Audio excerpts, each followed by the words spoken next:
So in our Kung Fu, there are 4 locks that we can apply. So let's get to it. So lock number 1, we can do it from closed fist. So imagining your opponent's grabbed hold of you.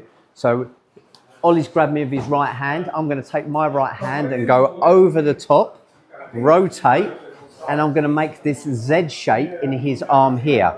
And the secret to all these locks, so to speak, is twisting the wrist.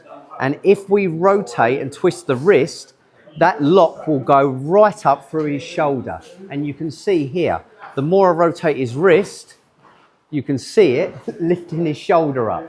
So it's not just locking here, it's actually locking all the way up through his arm and through his shoulder. And then I hold the elbow down, rotate the wrist in, rotate the fingers towards his mouth, and then it drops him down.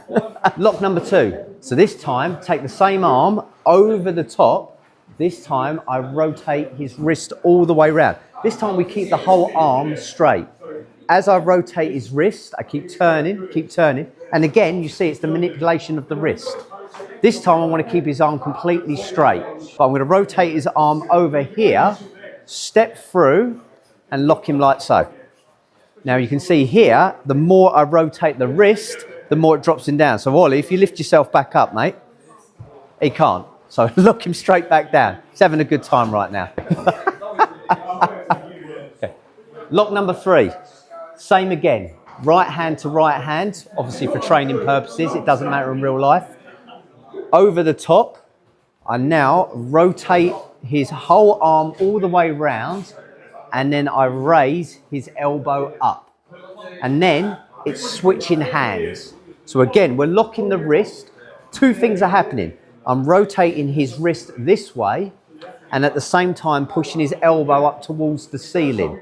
Now the nice one about this is, if it's someone who's a little bit drunk, getting a bit out of hand, you can walk them out the door just by doing this.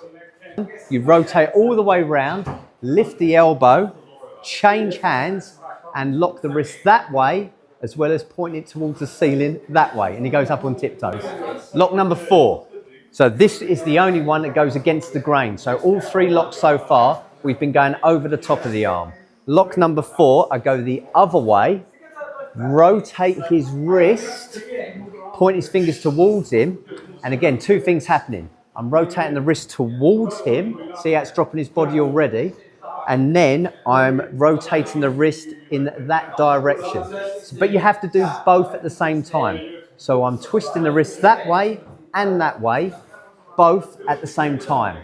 And if I do a small step around my own body and move on a very small circle, doing both the same things, it locks him down. And then what you find is you combine all 4 locks together. Now, what you have to remember is you don't put the person into a lock. They put themselves into the lock.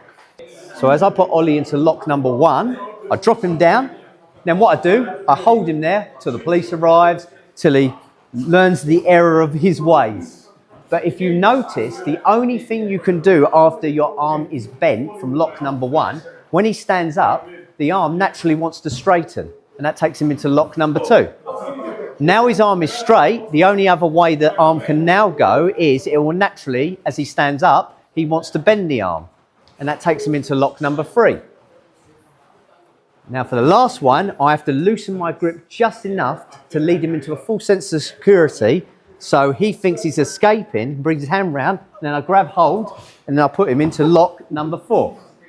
So we've got 1, then he gets up, 2, then he gets up, whoop, number 3, and then bring it round, lock number 4. Well done. Sorry, you can get up, sorry. So there you go, 4 locks, and that's all it takes. But remember, it's the locking of the wrist that locks all the way up through the body, through the joint and up to the shoulder. Thank you.